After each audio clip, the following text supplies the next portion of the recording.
अरे वो संजीवनी बूटी तो दो।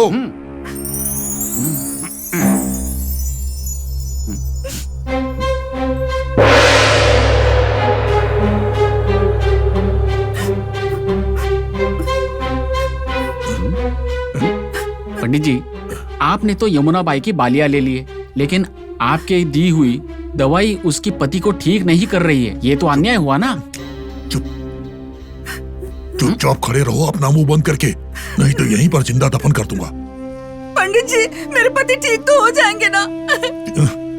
क्या पता ठीक होगा कि नहीं, मुझे क्या पता। ये आप क्या कह रहे हैं पंडित जी? आपकी दवाई का कोई असर हो रहा है कि नहीं, बताइए ना। अरे मेरी दवाई का असर तो होगा, लेकिन उसके लिए जो दवा मैं दे रहा हूँ वो उसके पेट के अंदर तो जानी चाहिए ना। अरे तुम तो देख ही रहे हो ना, मैं जो दवाई इसके मुंह में डाल रहा हूँ वो इसके मुंह से बाहर निकल जा रही है। ऐसा मत कहिए पंडित जी, मैं आपके पैर पड़ती हूँ, कैसे भी करके मेरे पति को बचा लीजिए।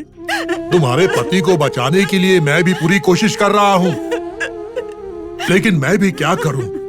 तुम्हारे पति को जब सांप ने काटा था उसके बहुत देर बाद तुम मेरे पास आई, और मेरे यहाँ तुम्हारे पति के पास आकर उसे दवा देने से पहले इसको जिस जहरीले सांप ने काटा था उसका पूरा विष इसके बदन में फैल चुका है।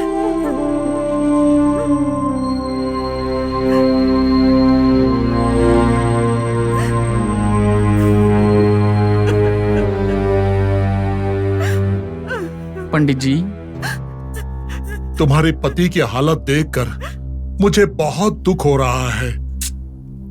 अब तुम्हारा पति बचेगा कि नहीं पता नहीं।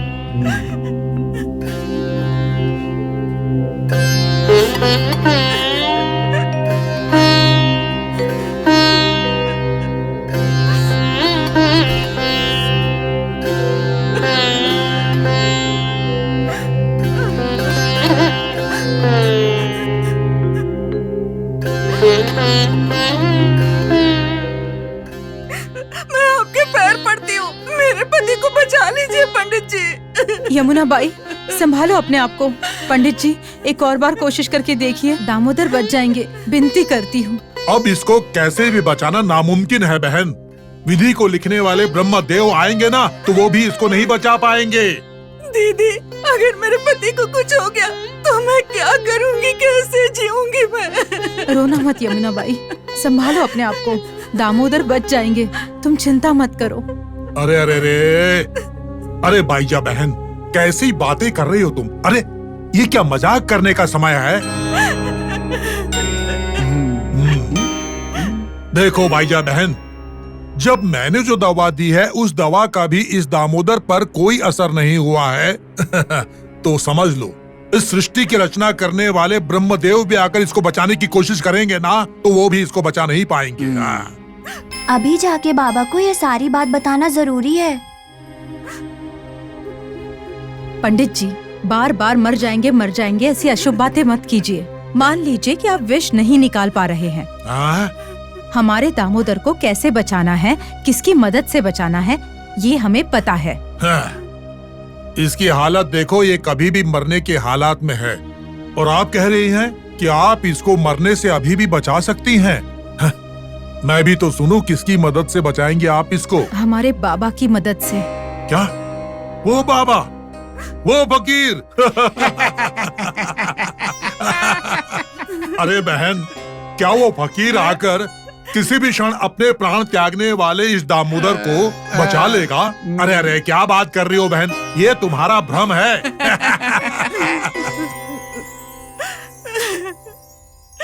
अरे बाईजा बहन, वो फकीर दिन भर यहाँ वहाँ भटक कर इसके उसके घर के सामने खड़े होकर हाथ जोड़कर भीख मांगता है। ऐसा आदमी यहाँ आकर इस मरते हुए दामोदर को बचा लेगा? सुनो, अगर तुम्हारी बात सही निकली तो पंडित जी गांव छोड़कर निकल जाएंगे। अरे चुप कर, नालायक कहीं का, कुछ भी बोलता है। चुपचाप यहाँ पर खड़ा रहे, नहीं तो यहीं के यहीं दफन कर दूंगा। तात्या, जाकर बाबा को यहाँ लेकर आओ, जल्दी जाओ। दामोदर, हौसला रखो, तुम्हें कुछ नहीं होगा। बाबा आकर तुम्हारी जान बचाएंगे। अरे रोना बंद करो, संभालो अपने आप को। बाबा, बरसों से मैं जिस दमा बीमारी से परेशान रहता था उसे आपने एक स्पर्श से ठीक कर दिया। आप महान वैद्य हैं। पुजारी जी, मैं वैद्य नहीं हूं। हाँ बाबा, आप वैद्य नहीं हैं, लेकिन पूरे शिरडी का उद्धार करने के लिए यहाँ आए हैं बाबा। आप मजाक कर रहे हैं पुजारी जी। जैसा कि तुम सोच रहे हो, ना ही मैं वैद्य हूं और ना ही भगवान। आपकी तरह और इस नामदेव की तरह मैं भी साधारण मनुष्य हूं। इसीलिए भगवान मत कहो मुझे। बाबा, अपनी नजर में आप साधारण हो सकते हैं, लेकिन हमारी नजरों में आप खंडोबा बाबा हैं।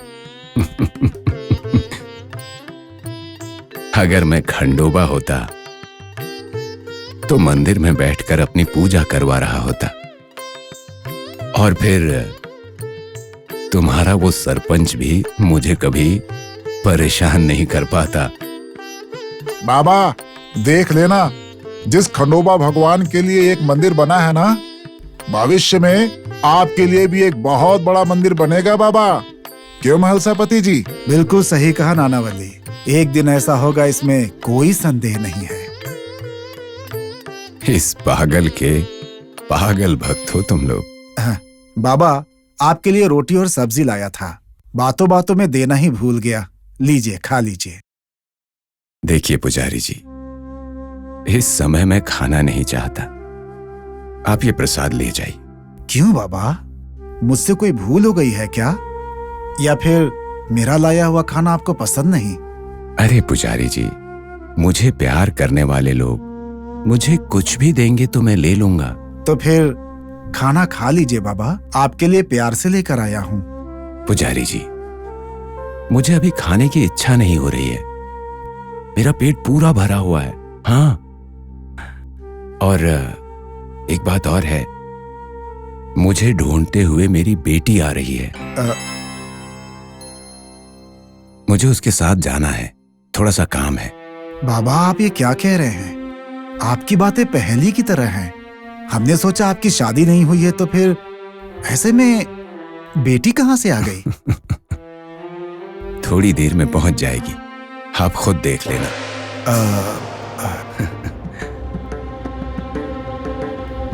बाबा, बाबा। हाँ?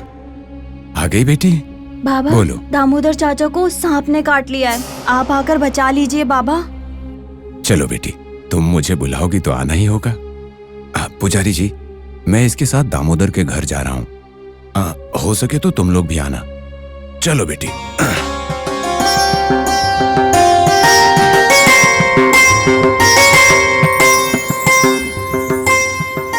अरे, ये लक्ष्मीबाई तो उस पियक्कड़ की बेटी है, फिर बाबा ने किसे अपना बेटी कहा? महलसापति जी, बाबा का अर्थ ही पिता होता है। अब ऐसे में बाबा के पास जो भी इंसान प्रेम से आता है ना, कोई भी हो, मैं, आप या कोई भी, उनका बच्चा ही तो है। ओह, बाबा ने लक्ष्मीबाई को इसीलिए अपनी बेटी कहा। कितने महान पुरुष है ये। महलसापति जी, चलिए बाबा के साथ दामोदर जी के घर होकर आते हैं। चलिए, चलते हैं। आइए।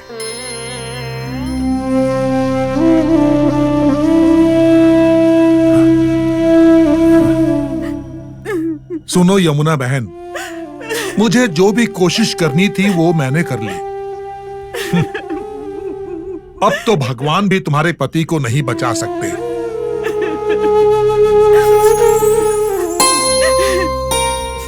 मामा। ओह तात्या, दामोदर के घर से आ रहे हो? हाँ, आप आएंगे तो चाचा बच जाएंगे, इसलिए माँ ने आपको बुलाकर लाने के लिए भेजा है। अच्छा। हाँ। मुझे पता चला कि तुम आ रहे हो, इसीलिए मैं खुद ही तुम्हारे पास आ गया। चलो। सुनिए जी, आपको सुनाई दे रहा है कि नहीं? आके खोलिए ना, मैं क्या करूं? यमुना बाई, संभालो अपने आप को। देखो, तात्या बाबा को लेने गया है, बाबा आएंगे तो हमारा दामोदर जरूर बचेगा। इसको देखो, ये किसी भी क्षण मरने की हालत में है और बाबा आकर इसको बचा लेंगे। अरे वो बाबा है या भगवान है? हाँ, हमारे लिए बाबा ही भगवान है। अरे ठीक है भाईजा बहन, इतना गुस्सा क्यों होती हो? हम भी देखते हैं कि वो फकीर ऐसा कौन सा मंत्र पढ़ेगा कि ये दामोदर जिंदा हो जाएगा। आने दो, हम भी देखते हैं। हाँ हाँ, मुझे भी देखना है।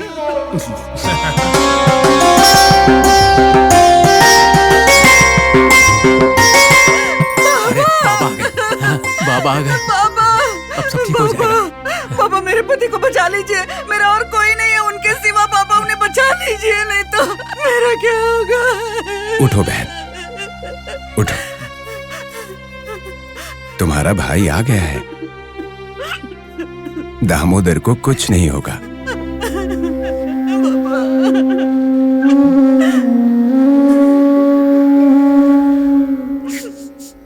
दामोदर, तुम्हें कुछ नहीं होगा, बिल्कुल चिंता मत करना। जिस सांप ने तुम्हें काटा है वही आकर तुम्हारी जान बचाएगा।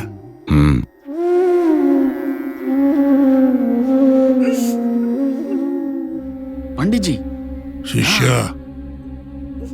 मुझे लगा था ये बाबा कुछ जादू वादू करके इसे बचा लेगा, लेकिन ये नहीं बचाएगा। वो सांप आकर इसे बचाएगा। मुझे तो लगता है ये मुसलमान फकीर कुछ ना कुछ गड़बड़ तो करेगा।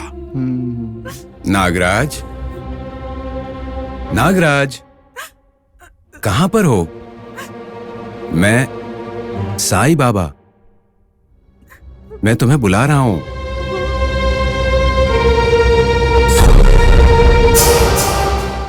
अरे शिष्य, हाँ? ये तो सांप को ऐसे बुला रहा है जैसे किसी मुर्गी को बुला रहा हो।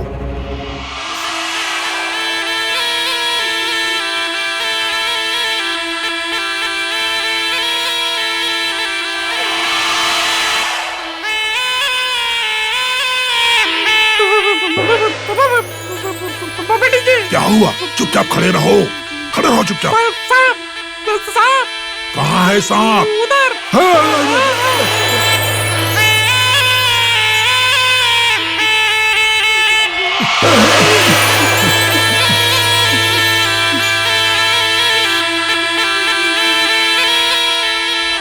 आ गए नागराज? आओ, तुमने बिना किसी भूल के ही दामोदर को क्यों काटा? आओ, इसका विष वापस लेकर जाओ। आओ।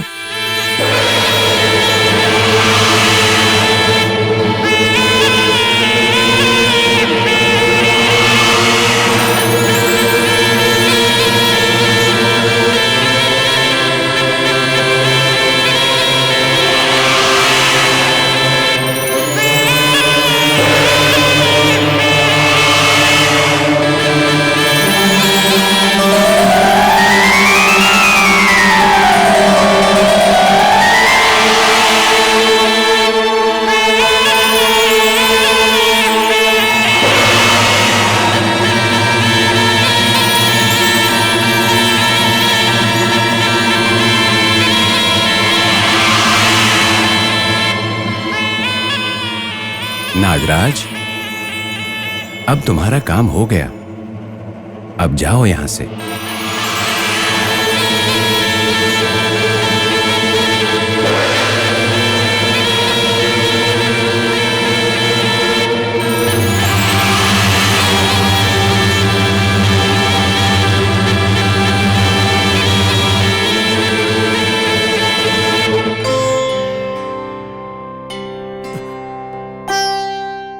दामोदर, उठो, उठ जाओ।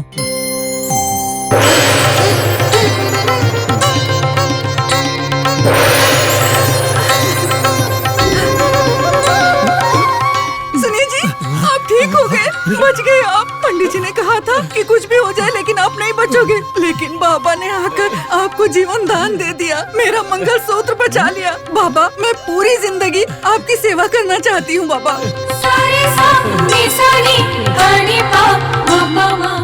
आपने मुझे जीवन दान दिया, मैं आपका ये उपकार कभी नहीं भूलूंगा बाबा। इसमें उपकार की क्या बात है दामोदर? तुम्हें मेरी जरूरत थी और मुझे तुम्हारे प्यार की। उसी प्यार के कारण पूरे जगत का जीवन चल रहा है, इसीलिए तुम्हें भी जीना है। एक बात हमेशा याद रखना, मनुष्य का मन हमेशा भगवान की ओर होना चाहिए, तभी वो हर संकट से आसानी से निकल जाएगा।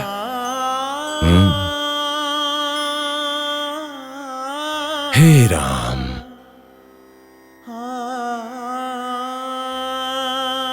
सबका मालिक एक है। साईं महात्मा की जय। साईं महात्मा की जय। साईं महात्मा की जय। साईं महात्मा की जय। साईं महात्मा की जय।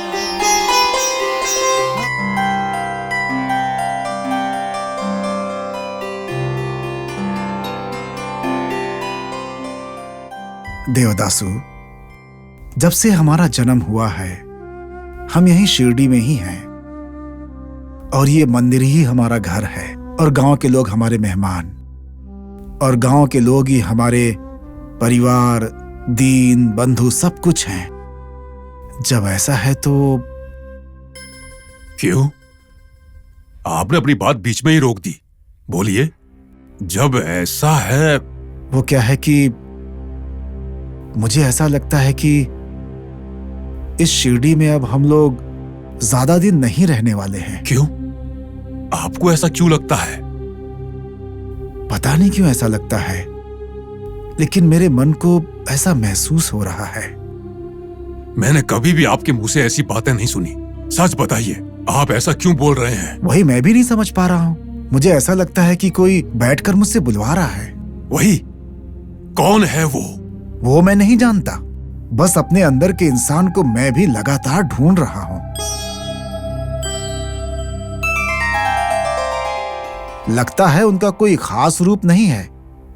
वो जब भी हमें दिखते हैं तो अलग अलग रूप में दिखते हैं। आपकी बातें सुनकर मुझे बड़ा अजीब लग रहा है। क्या आपकी बातें सच हो सकती हैं? हाँ?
कितनी सुंदर स्त्री है।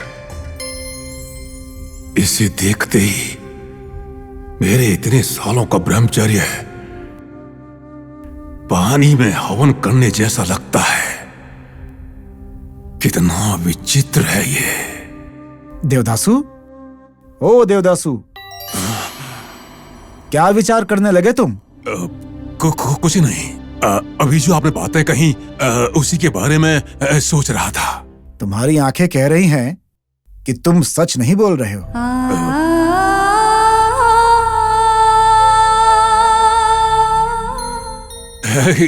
मैं क्यों झूठ बोलूंगा? सच ही बोल रहा हूँ।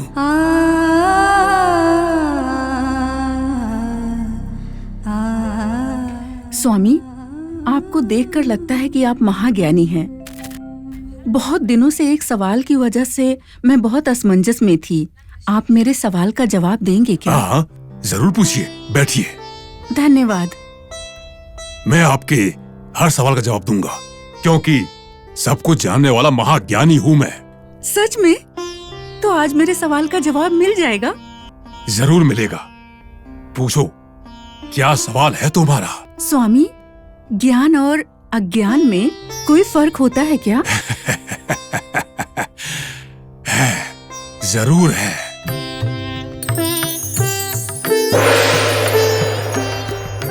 ज्ञान उजाले की तरह है और अज्ञान अंधेरे की तरह है। सिर्फ उतना ही नहीं, जब हमें पता चलता है कि भगवान हमारे अंदर हैं, तो वही ज्ञान है। और जब हम भगवान को बाहर ढूंढते हैं, तो वही अज्ञान है। वाह, आपने बहुत बढ़िया जवाब दिया है। इतने दिनों के बाद मेरे सवाल का जवाब मिल गया। अब चलती हूँ मैं। जरा रुकिए, इतनी देर बात करके अपना नाम बताए बिना जा रही हो? क्या नाम है तुम्हारा? माया।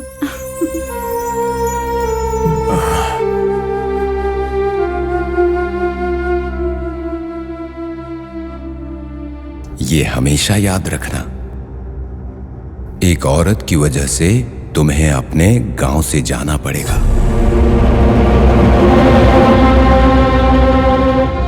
संभल के रहना। बाबा, क्या इसका कोई उपाय नहीं है? देवीदास, मन आशा रूपी रंगीन पंख से भले ही हृदय पर कुछ भी लिखे, लेकिन वो विधि उसे हंसते हंसते मिटा देती है। देवीदास। देवदासु, देवदासु, माया का अर्थ समझते हैं आप? बताइए ना। माया का अर्थ है पानी के ऊपर जमी हुई काई। काई जब एक बार पानी के ऊपर जम जाती है, तो हम हटाने की कितनी भी कोशिश करें, वो हटती नहीं है, बल्कि बार बार जम जाती है। मुझे लगता है कि मेरी बातें आपको समझ में नहीं आ रही हैं देवदासु। इच्छा और लालसा साधु संत से जितने दूर रहें उतना ही अच्छा। तभी तो साधु संत को समाज में सम्मान प्राप्त होता है।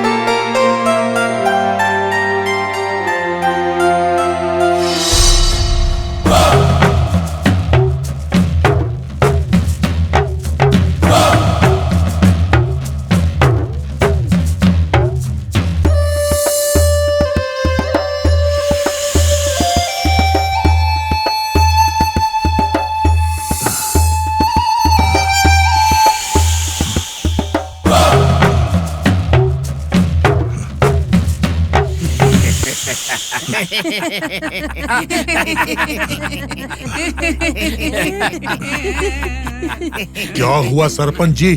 आपको हमारी दशा देखकर हम पर हंसी आ रही है। हंसिए और हंसिए।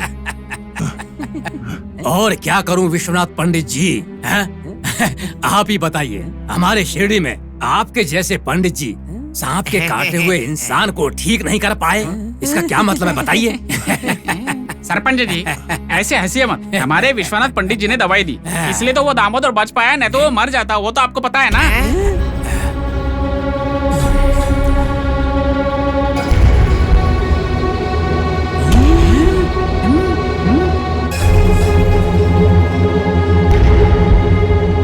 क्या कहा तुमने? इस पंडित की दवाई से वो दामोदर बचा?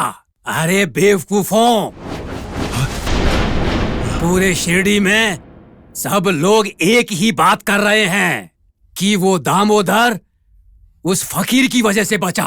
लोगों का क्या है सरपंच जी, लोग खाली कहते हैं। वहां पर बाबा आने से पहले हमारे पंडित जी ने उन्हें दवाई दी थी, लेकिन उसका असर नहीं हुआ बस।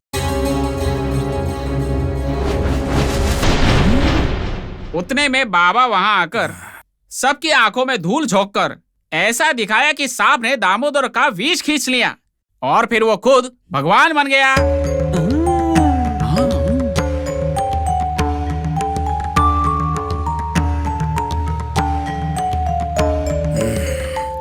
क्यों पंडित जी, क्या ये सच कह रहा है?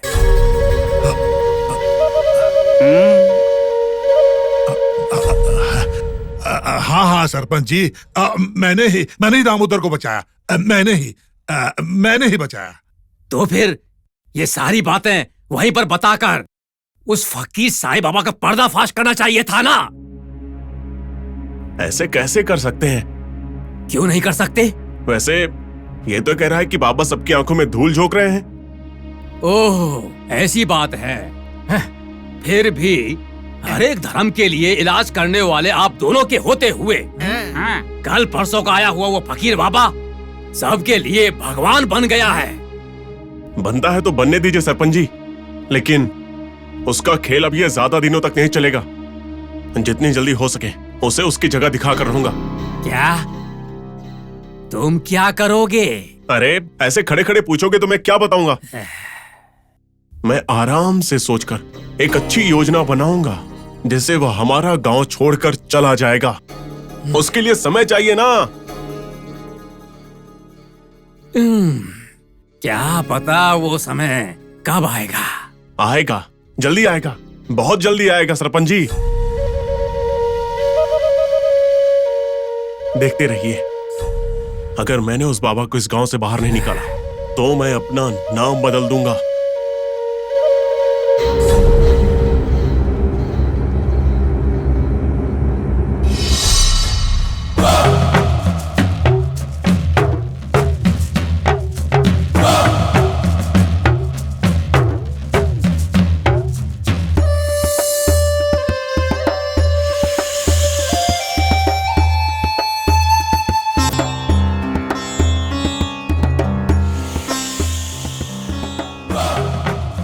जय बजरंगबली, जय हनुमान। जय हनुमान।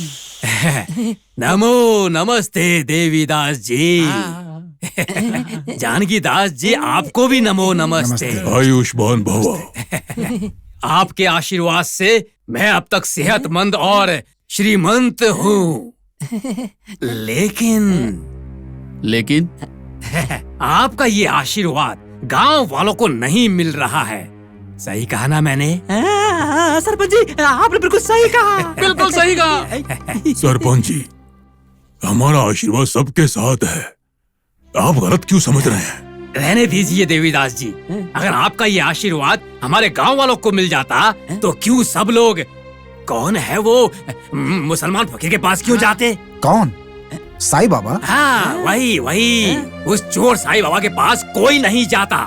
देखिए सरपंच जी, बाबा के बारे में आपको इस तरह की बातें नहीं करनी चाहिए। उस महात्मा के बारे में अभी आप जानते ही क्या हैं? बाबा शिरडी में उद्धार करने के लिए ही आए हैं। ओह, क्या वो फकीर आकर आपके पास ये सब कहकर गया है कि वो शिरडी का उद्धार करने के लिए यहाँ पर आया है? देखिए सरपंच जी, कोई भी फल खुद के बारे में कभी नहीं कहता है। उजाला अपने बारे में बड़ी बड़ी बातें नहीं करता है। बाबा भी वैसे ही हैं, शांति से रहकर पूरे शिरडी का उद्धार करेंगे। सुनिए देवीदास जी, आप अपना ये सारा ज्ञान नाकाम लोगों के लिए रखिए। बोलिए, आप एक हिंदू होकर भी एक मुसलमान के पक्ष में बातें कर रहे हैं। क्या आपके अंदर जाति और धर्म के लिए स्वाभिमान नहीं है? सरपंच जी, जाति और धर्म जन्म के साथ नहीं आते, जन्म होने के बाद आते हैं। और मरते समय हमारे शरीर के साथ सब कुछ नष्ट हो जाता है। आप जाति धर्म के विरोध में ऐसी बातें क्यों करते हैं? देखो, तुम बाबा के शरण में जाओ, तुम्हारा उद्धार होगा। तुम्हारा जन्मों जन्मों का पाप धुल जाएगा और तुम पवित्र हो जाओगे। सुनिए, आपका दिमाग खराब है तो मेरा भी दिमाग खराब मत कीजिए। हम कह रहे हैं कि हमारे साथ मिलकर उस फकीर को गांव से बाहर निकालिए, लेकिन आप तो उस मुसलमान की तरफ से बातें कर रहे हैं। बाबा के खिलाफ अगर आप ऐसी नफरत से बातें करेंगे तो सारी बातें चक्रवर्ती ब्याज के साथ आपको वापस मिल जाएंगी और कोई भी शक्ति उसे रोक नहीं पाएगी। ये बात अगर याद रखेंगे तो आपको जीवन में शांति मिलेगी, नहीं तो आंधी में फंसे हुए टूटे पत्ते की तरह बुरी तरह से बिखर जाएंगे। मैंने आप दोनों को कुछ और ही समझा था। उस फकीर ने आप दोनों पर कुछ तो जादू किया है या फिर आपको डराया है, इसलिए ऐसी बातें कर रहे हैं।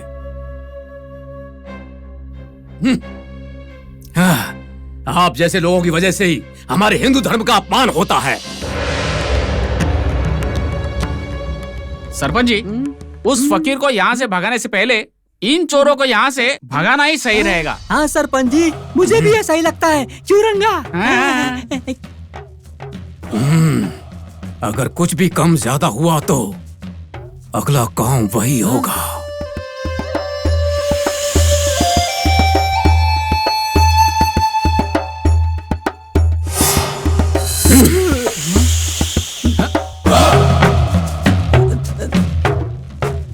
विनाश काले विपरीत बुद्धि, ऐसे लोगों को देखकर ऐसी बातें बोलनी पड़ती हैं। राम राम। भगवान रक्षा करे।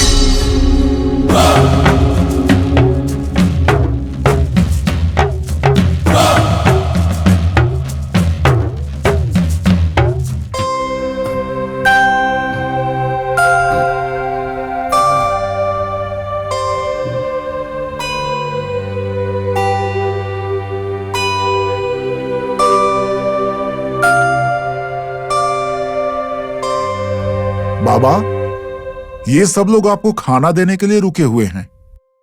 आप कुछ बोल नहीं रहे हैं। आप खाना खाएंगे तो इनको बहुत खुशी होगी।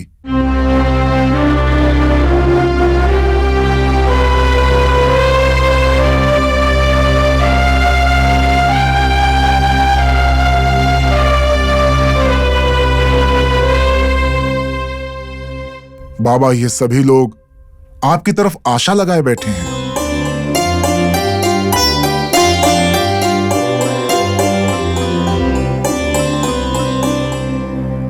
नामदेव, ऐसा नहीं है कि मैं इनका लाया खाना नहीं खाना चाहता, लेकिन आज कहीं और से खाना आ रहा है।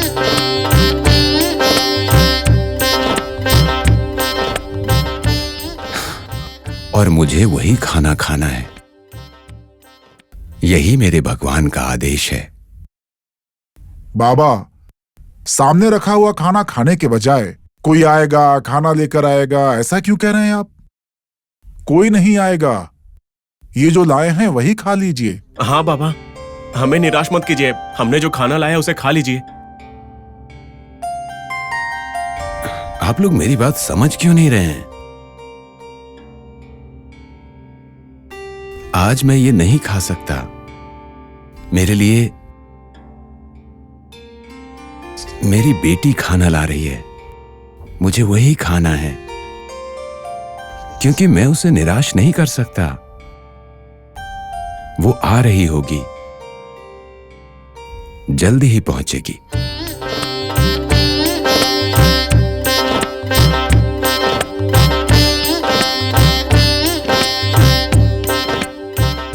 बाबा, खाना कौन लेकर के आएगा और कब लेकर के आएगा?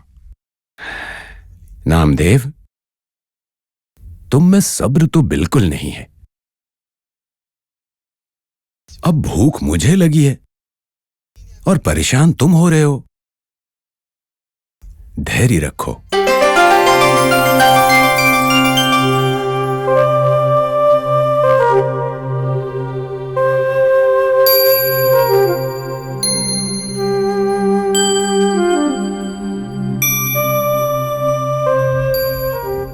बाबा, बेटी, तुम आ गई। मेरे लिए खाना लाई हो? हाँ बाबा, लाई हूँ। जल्दी दो, बहुत जोर की भूख लगी है।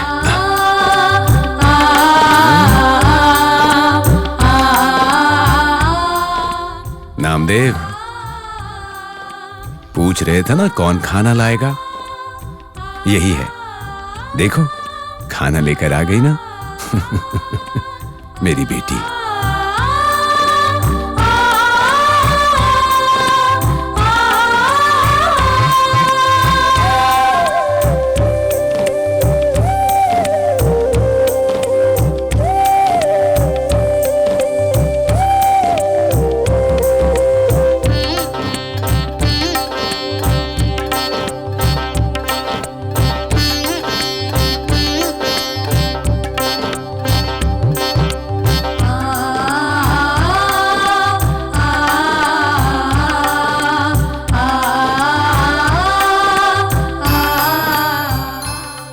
लक्ष्मी,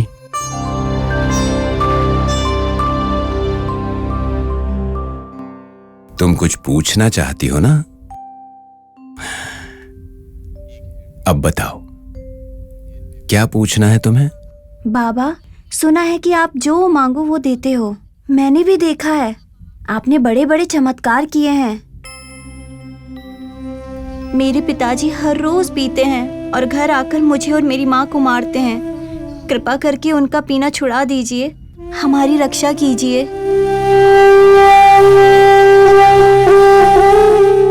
लक्ष्मी, तुम और तात्या मेरी दो आंखें हो।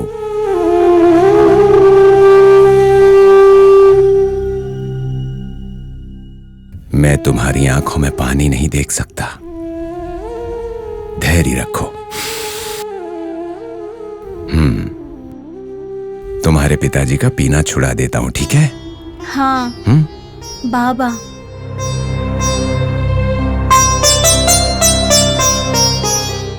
बाबा, इस बच्ची का लाया हुआ खाना खाने के लिए आपने इन सारे लोगों का खाना ठुकरा दिया। क्या यह गलत नहीं है?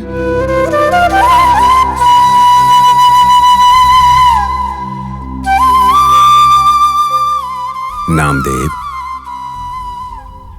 इस निष्कपट बच्ची के खाने में मुझे जो निर्मल प्यार और भक्ति, स्नेह और विश्वास महसूस हुआ, इस खाने के सामने इन लोगों के द्वारा लाया गया सारा स्वादिष्ट भोजन बिल्कुल ही फीका सा महसूस हो रहा है।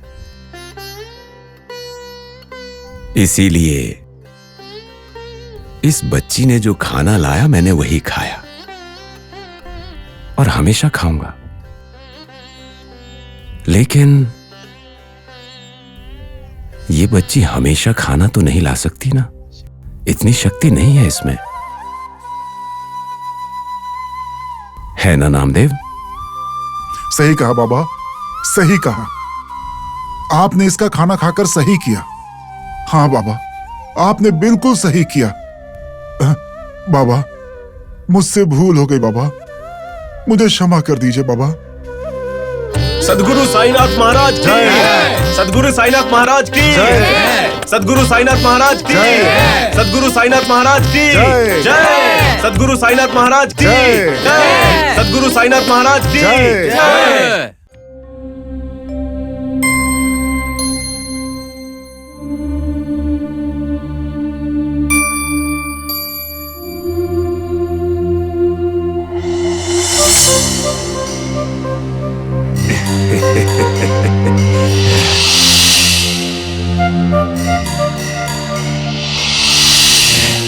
आ जाओ,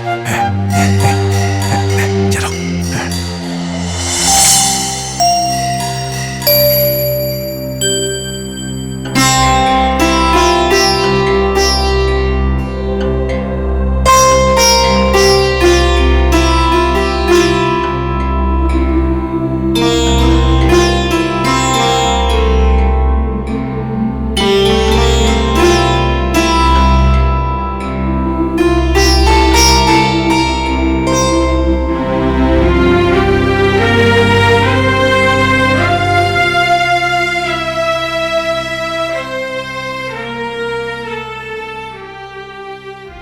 बाबा, बाबा।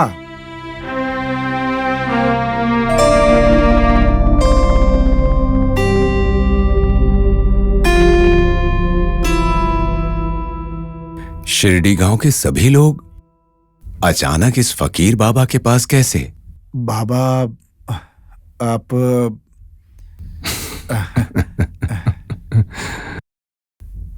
देवीदास शिरडी गांव छोड़कर कहीं चले गए हैं। वो कहां गए हैं यही पूछने आए हो ना? हाँ बाबा, देवीदास पंडित हमारे शिरडी गांव के बच्चों के गुरु भी हैं और वैद्य भी, और कई वर्षों से मारुति मंदिर में वास भी कर रहे थे। लेकिन अचानक शिरडी छोड़कर पता नहीं कहाँ चले गए वो। उसका कारण है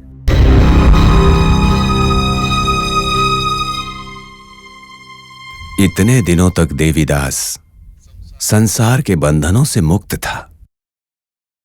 अब संसार के मोह में आकर उसने शिरडी गांव को छोड़ दिया है। शादी करके शिरडी में ही रह सकता था ना बाबा? किसको, कब, कहां, कैसे रहना चाहिए, इसका निर्णय तो वो ऊपर वाले भगवान करते हैं।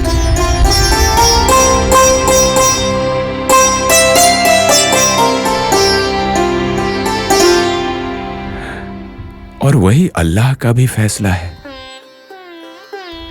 और यीशु की भी यही इच्छा है। बाबा, देवीदास का हमारे शिरडी गांव के लोगों के साथ अटूट रिश्ता रहा है। वो हमें बिना बताए शिरडी से चला गया, इस बात का हमें बहुत दुख है बाबा। पुजारी जी, किस किस का कितना ऋण है, किस किस की क्या इच्छा है, कौन जानता है? शायद देवीदास की इच्छा अब इस शिरडी गांव में पूरी नहीं हो सकती है, इसीलिए वो शिरडी गांव को छोड़कर चले गए। तुम लोग अपना मन खट्टा मत करो, ये शिरडी के प्रभु खंडोबा का निर्णय है। भाई, देवीदास पंडित शिरडी छोड़कर क्यों चले गए ये मुझे पता नहीं है, लेकिन आप कभी हमें अकेले छोड़कर कहीं मत जाइएगा। एक मित्र की तरह प्रेम करने वाले पुजारी जी, मां की ममता देने वाली तुम, प्यार से बाबा कहकर बुलाने वाले ये सब लोग, इन सब के होते हुए भला मुझे किस चीज की कमी है अपने जीवन में?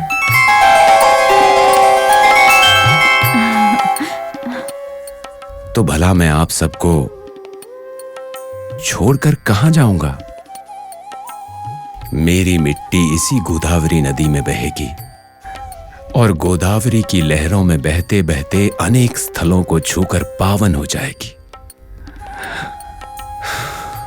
और जब ऐसा है तो भला आपका ये अनाथ फकीर कहां जाएगा?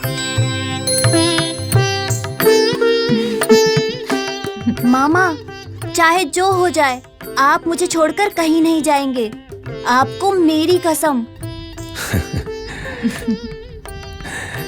तात्या, तुम्हारे जैसे भांजे के होते हुए मैं कहीं और क्यों जाऊं? यहीं तुम्हारे साथ रहूंगा।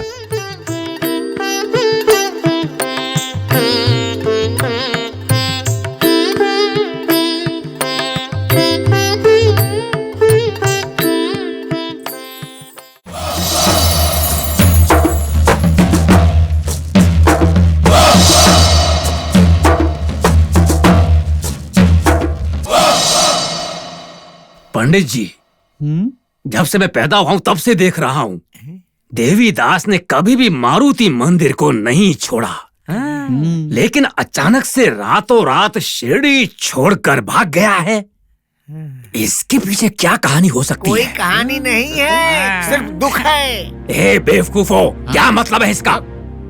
सरपंच जी, इस गांव के लोग देवीदास के बारे में क्या क्या अजीब अजीब बातें कह रहे हैं। कैसी बातें कर रहा है? देवीदास किसी औरत के पीछे पड़ के गांव छोड़कर चला गया है। बेचारा, इस उम्र में भी जवानी के सारे शौक हैं। अच्छा, तो ऐसी बात है, लेकिन मैं इस बात को मान ही नहीं सकता। सत्य ऐसा ही होता है पंडित जी, सत्य हमेशा हजम नहीं किया जा सकता। अब तक मैं उस देवीदास को एक महान और बुद्धिमान इंसान समझकर अपने दिमाग में मैंने उसको एक स्थान दिया था।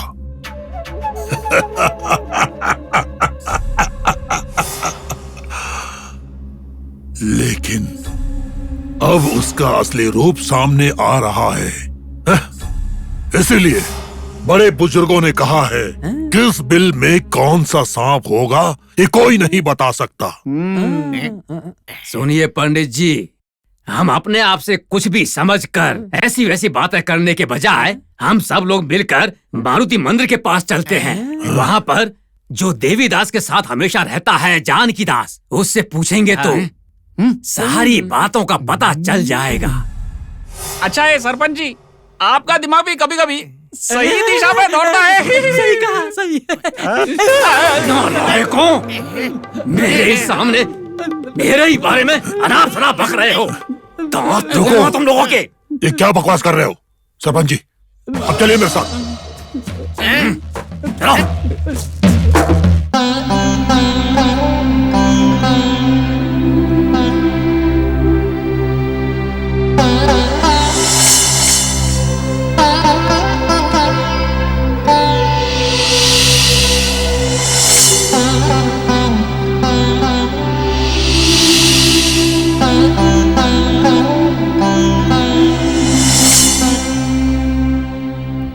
प्रभु, मारुति जीवन भर सन्यासी बनकर तुम्हारे साथ रहूंगा ऐसा कहता था अपना देवदासु, लेकिन अब बिना किसी वजह के शिरडी छोड़कर चला गया। जब तक शिरडी में था लोग उन्हें भगवान की तरह मानते थे, वही लोग अब उन्हें कपटी सन्यासी बोल रहे हैं। इससे पहले ऐसा आरोप मुझ पर आए, मुझे भी यहां से चले जाना चाहिए, क्योंकि शिरडी का उद्धार करने के लिए हमसे भी श्रेष्ठ रत्न अब इस शिरडी में आ चुके हैं। अब इस ग्राम को मेरी आवश्यकता नहीं है। मैं आता हूं। नहीं, मैं जाता हूं। स्वामी, आपका आशीर्वाद, आपकी सहायता सदा ही शिरडी वासियों पर बनी रहे। मैं यही चाहता हूं स्वामी।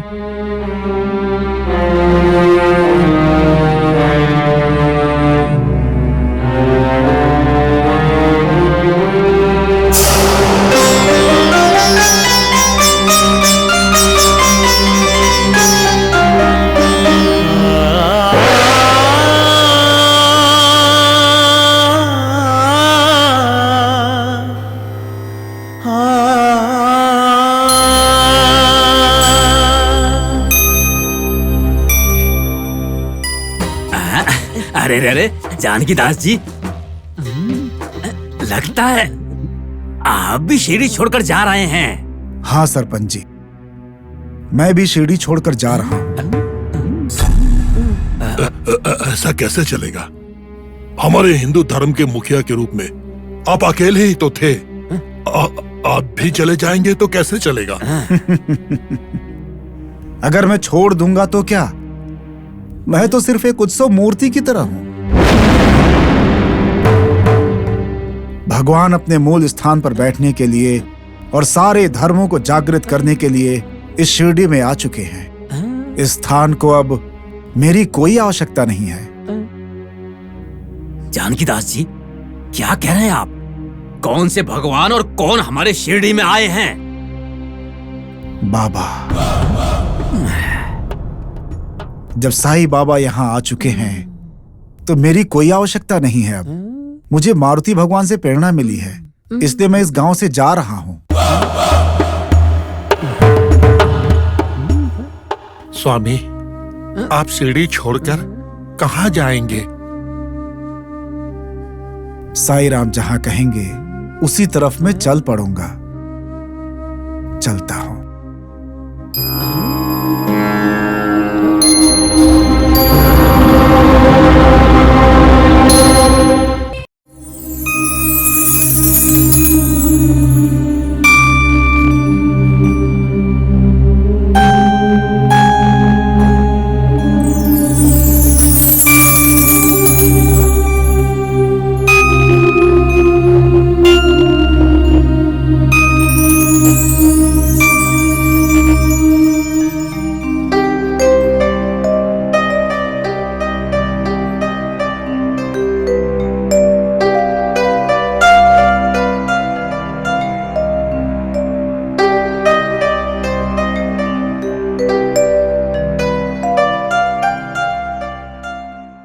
बाबा, बड़े दिनों से मैं आपसे एक प्रश्न पूछना चाहता था। आज वो दिन आ ही गया है। पूछ सकता हूं बाबा? पूछिए पुजारी जी, पूछिए। बाबा, असली बेवकूफ किसे कहते हैं, बताइए ना। इस सभा के लिए सही प्रश्न है।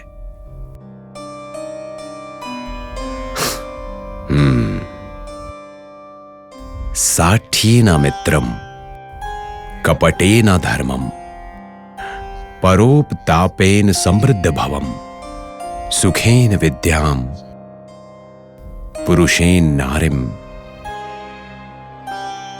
वांछति ये नूनम पंडिस्ये। बाबा, इस संस्कृत श्लोक का क्या अर्थ है? बाबा, इस संस्कृत श्लोक का अर्थ क्या हुआ?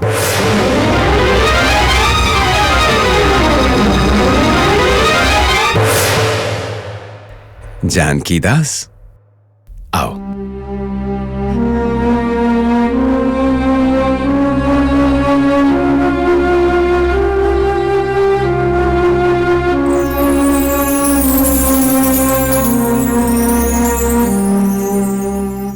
अगर आप कहें तो इसका अर्थ मैं समझाऊं? ठीक है जानकी दास, तुम इसका मतलब समझाओ। हमारे बाबा ने संस्कृत में जो श्लोक कहा उसका अर्थ यह है, बेईमानी से मित्रों को और कपट से धर्म को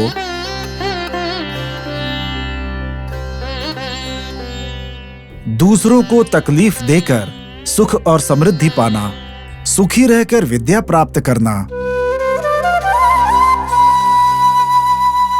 कठोर शब्दों से किसी स्त्री से बात करना, जो ये सब करता है वही असली बेवकूफ होता है।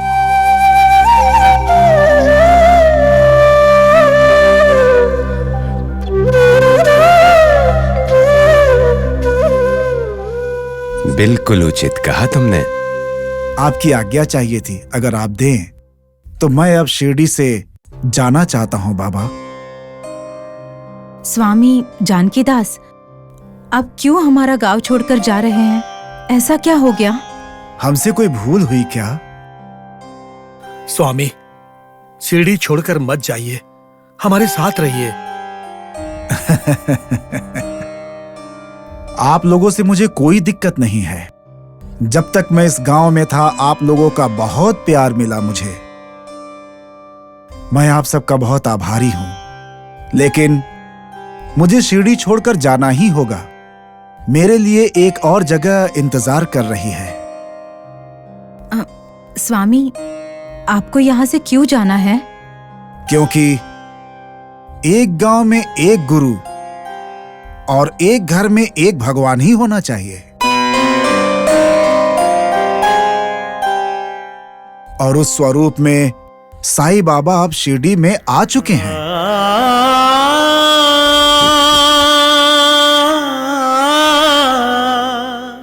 इनकी वजह से आने वाले समय में पूरा शिरडी जगत प्रसिद्ध हो जाएगा। हमारे साईं बाबा इस कलयुग के उद्धारकर्ता बनेंगे। उनकी छत्र छाया में आप सबको मुक्ति प्राप्त होगी और पांडुरंग के शरण में जाएंगे।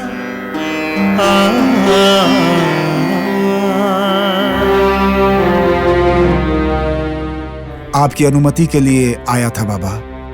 अगर आप अनुमति दें तो मैं खुशीपूर्वक जा सकूंगा।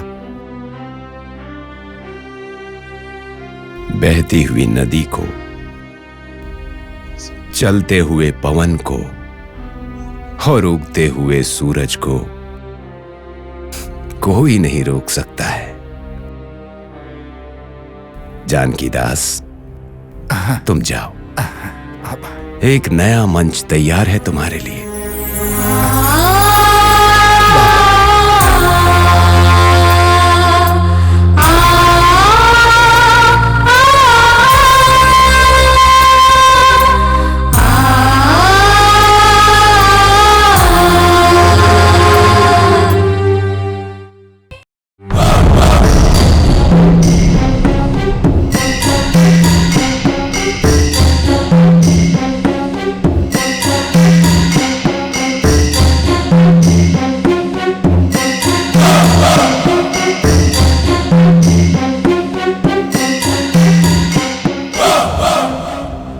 सुनिए, आप लोगों के लिए कुछ शरबत या छाछ कुछ लेकर आओ। हाँ, लेकर आओ।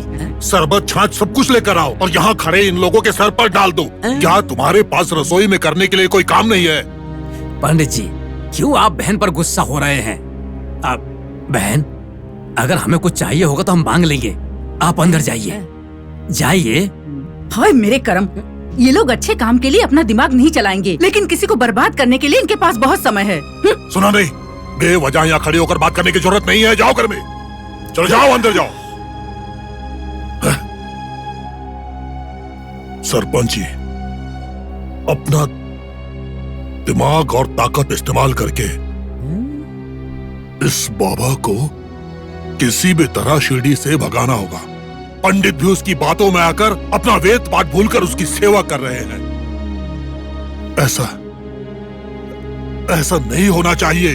ढोल के समान, मिट्टी के बराबर। सही बोला आपने। चुप रहो, चुपचाप खड़े रहो सब लोग। अगर तुम लोगों ने एक शब्द और बोला तो यहीं पर दफना दूंगा। सरपंच जी, साईं बाबा दिन प्रतिदिन इस शिरडी में भगवान की जगह ले रहा है। ऐसे ही चलता रहा तो एक न एक दिन आगे चलकर साईं बाबा मंदिर की स्थापना हो जाएगी और हम बस देखते ही रह जाएंगे। उसके लिए क्या करें फिर? सरपंच जी, अपने दिमाग और ताकत का इस्तेमाल करके उस साईं बाबा को किसी भी तरीके से इस शिरडी से बाहर निकालिए। तंबोली, पागलों जैसी बातें मत करो। इस तरह से बिना कारण किसी को भी गांव से बाहर नहीं निकाला जा सकता है, और अगर हमने ऐसा किया तो लोग हमारे खिलाफ हो जाएंगे। तो फिर क्या, उस बाबा को यही शिरडी में रहने दे और अपनी जिंदगी को यूं ही बर्बाद होने दे? मैंने ऐसा कब कहा? तो बोलिए ना कि करना क्या है। रुको, मैं बताता हूँ सबको। उस बाबा के खिलाफ हम लोगों को कोई ना कोई षड्यंत्र रचना ही होगा और उसको गांव से बाहर निकालने के बजाय उसके खिलाफ कोई ना कोई षड्यंत्र रच के लोगों के दिल में ये भाव पैदा करना होगा कि वो देवता नहीं, शैतान है। ये विश्वास सब में जगाना होगा, और अगर ऐसा कर पाने में हम लोग सफल हो गए तो हमारा काम बन सकता है। उसको कैसे सबक सिखाना है ये पंडित अच्छी तरह जानता है। पंडित जी, आपकी बात बिल्कुल सही है। बिना कुछ किए आपकी प्यार से उसे भगाने की ये योजना बिल्कुल सही है।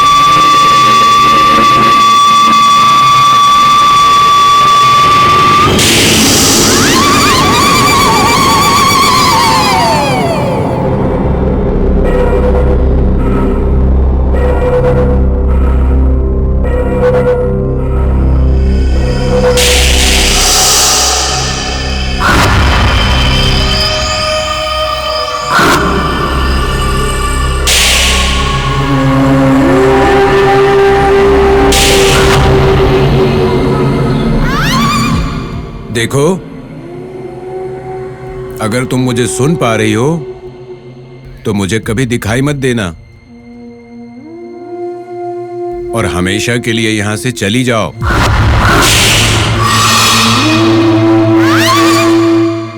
जाओ, मैंने कहा जाओ।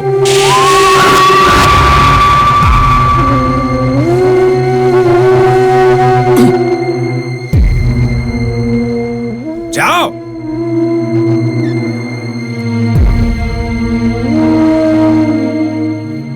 निकलो। मैं कहीं नहीं जाऊंगी, मैं यही रहूंगी।